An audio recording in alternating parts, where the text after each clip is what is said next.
There's going to be a special announcement after this episode, so please stay tuned.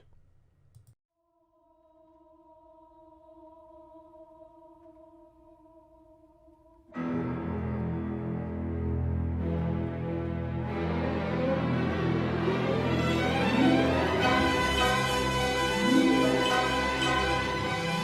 the edge of the ocean, the tavern keeper, Shiduri, was sitting. Her face was veiled. Her golden pot stand and brewing vat stood at her side. As Gilgamesh came towards her, worn out, his heart full of anguish, she thought, "This desperate man must be a murderer. Why else is he heading straight towards me?" She rushed into a tavern, locked the door, then climbed to the roof. Gilgamesh heard the noise. He looked up and saw her standing there, staring at him. "Why did you lock yourself in?" he shouted. "I want to enter now. If you don't let me, I will smash your locks and break down your door." Shiduri answered, "You seemed so wild that I locked my door and climbed to the roof. Tell me your name now. Where are you going?"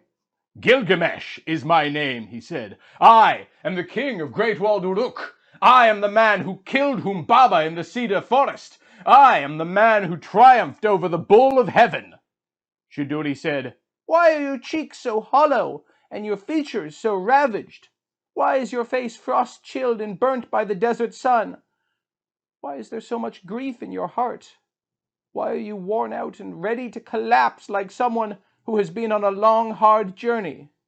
Gilgamesh said, "Shouldn't my cheeks be hollow? Shouldn't my face be ravaged, frost-chilled and burnt by the desert sun? Shouldn't my heart be filled with grief?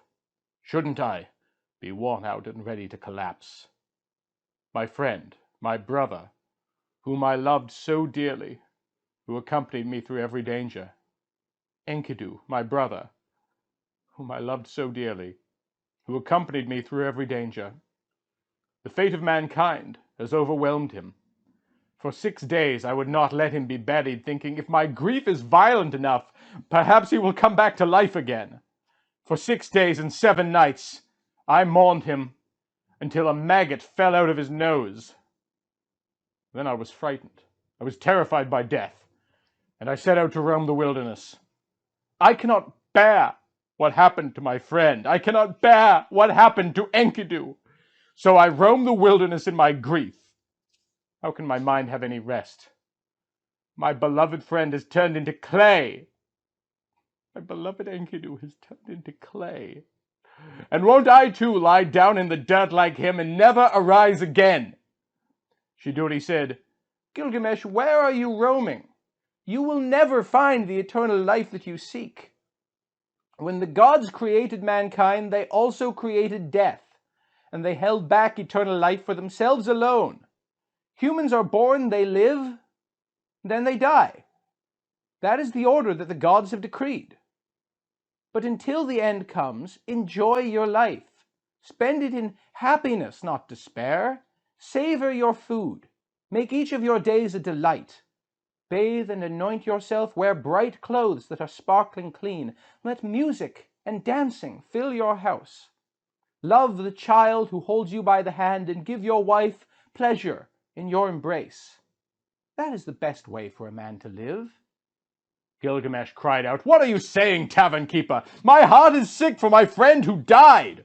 What can your words mean when my heart is sick for Enkidu, who died? Show me the road to Utnapishtim. I will cross the vast ocean if I can. If not, I will roam the wilderness in my grief." Shiduri said, "Never has there been a path across the vast ocean, nor has there ever been any human who was able to cross it. Only brave Shamash, as he climbs the sky, can cross the vast ocean. Who else can do it? The crossing is harsh, the danger is great, and midway lie the waters of death, whose touch kills instantly. Even if you manage to sail that distance, what will you do when you reach the waters of death? The one man who can help you is Urshanabi, Utnapishtim's boatman. He is trimming pine branches down in the forest, and he has the stone men with him. Go to him, ask. If he says yes, you can cross the vast ocean. If he says no, you will have to turn back." At these words, Gilgamesh gripped his axe, drew his knife, and crept down towards them. When he was close, he fell upon them like an arrow. His battle cry rang through the forest. Urshanabi saw the bright knife, saw the axe flash, and he stood there dazed. Fear gripped the stone men who crewed the boat. Gilgamesh smashed them to pieces, then threw them into the sea. They sank in the water. Gilgamesh came back and stood before him. Urshanabi stared, then he said, "Who are you?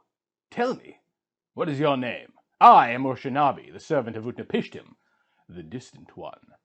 "Gilgamesh is my name," he answered. "I am the king of Great Walled Uruk. I have traveled here across the high mountains. I have traveled here on the hidden road through the underworld, where the sun comes forth. Show me the way to Utnapishtim." Urshanabi said, "Your own hands have prevented the crossing, since in your fury you have smashed the stone men who crewed my boat and could not be injured by the waters of death. But don't despair, there is one more way we can cross the vast ocean. Take your axe, cut down 300 punting poles, each 100 feet long, strip them, make grips, and bring them to me. I will wait for you here." Gilgamesh went deep into the forest. He cut down 300 punting poles, each 100 feet long. He stripped them, made grips, and brought them to Urshanabi the boatman. They boarded the boat and sailed away. They sailed without stopping for 3 days and nights, a 6 weeks' journey for ordinary men, until they reached the waters of death. Urshanabi said, "Now be careful. Take up the first pole, push us forwards, and do not touch the waters of death. When you come to the end of the first pole, drop it, take up a second and a third one, until you come to the end of the 300th pole, and the waters of death are well behind us." When all 300 poles had been used, Gilgamesh took Urshanabi's robe. He held it as a sail with both arms extended, and the little boat moved on towards the shore. Alone on the shore stood Utnapishtim, wondering as he watched them approach, "Where are the stone men who crew the boat? Why is there a stranger on board? I have never seen him. Who can he be?" Gilgamesh landed. When he saw the old man, he said to him, "Tell me, where can I find Utnapishtim, who joined the assembly of the gods and was granted eternal life?" Utnapishtim said, "Why are your cheeks so hollow?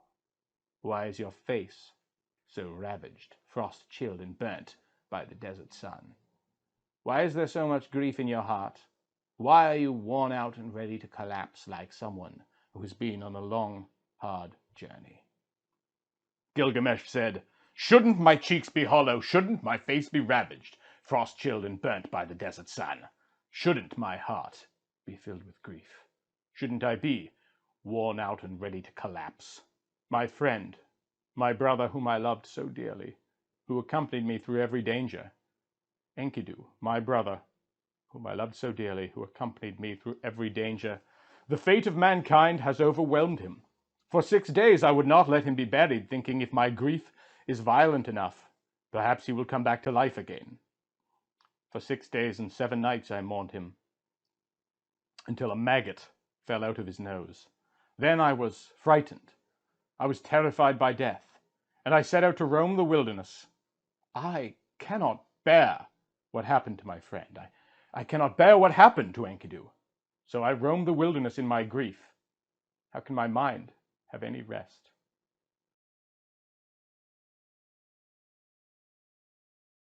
My beloved friend has turned into clay. My beloved Enkidu has turned into clay, and won't I too lie down in the dirt like him and never rise again? That is why I must find Utnapishtim, whom men call the distant one. I must ask him how he managed to overcome death. I have wandered the world, climbed the most treacherous mountains, crossed deserts, sailed the vast ocean, and sweet sleep has rarely softened my face. I have worn myself out through ceaseless striving. I have filled my muscles with pain and anguish. I have killed bear, lion, hyena, leopard, tiger, deer, antelope, ibex. I have eaten their meat and have wrapped their rough skins around me. And what in the end have I achieved? When I reached Shiduri, the tavern keeper, I was filthy, exhausted, heartsick. Now let the gate of sorrow be closed behind me, and let it be sealed shut with tar and pitch." Utnapishtim said, "Gilgamesh, why prolong your grief? Have you ever paused to compare your own blessed lot with a fool's? You were made from the flesh of both gods and humans. The gods have lavished you with their gifts as though they were your fathers and mothers. From your birth they assigned you a throne and told you rule over men.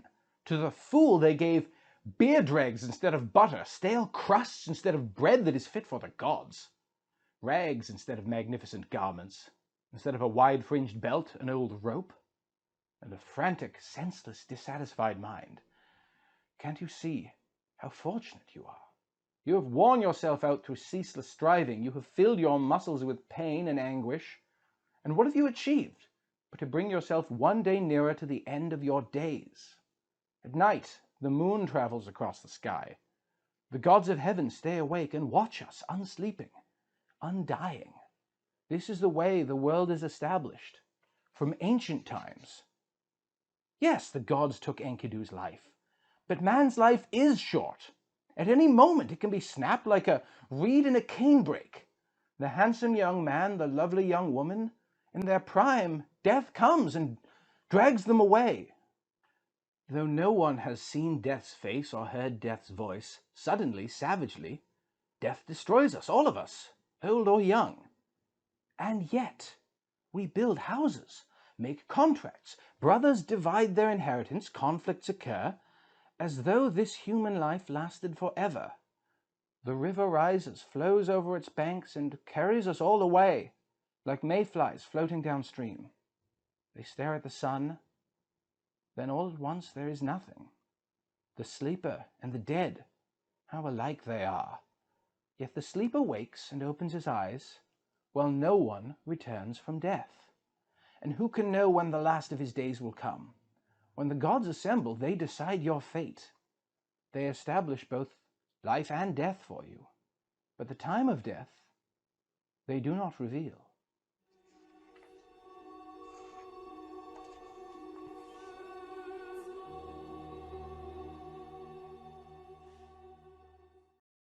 So, as always, a big thank you to everyone who supports this show on Patreon, particularly Break System BSE and Michael Fattori. My big news is that I am selling an ebook. If you like hearing me read things like Gilgamesh or things that are bad writing, maybe you've wondered what my own writing would be like. Well, good news, there is an ebook, and I'll put the link in the video description. It is a science fiction short story I wrote called A Glass of Wine Blindfolded. It is about a wine tasting event in space. And it's fun, I hope. It's clever, I hope. And I think you might dig it. So please give that a look. It's only $1.99 US. So yeah, thank you.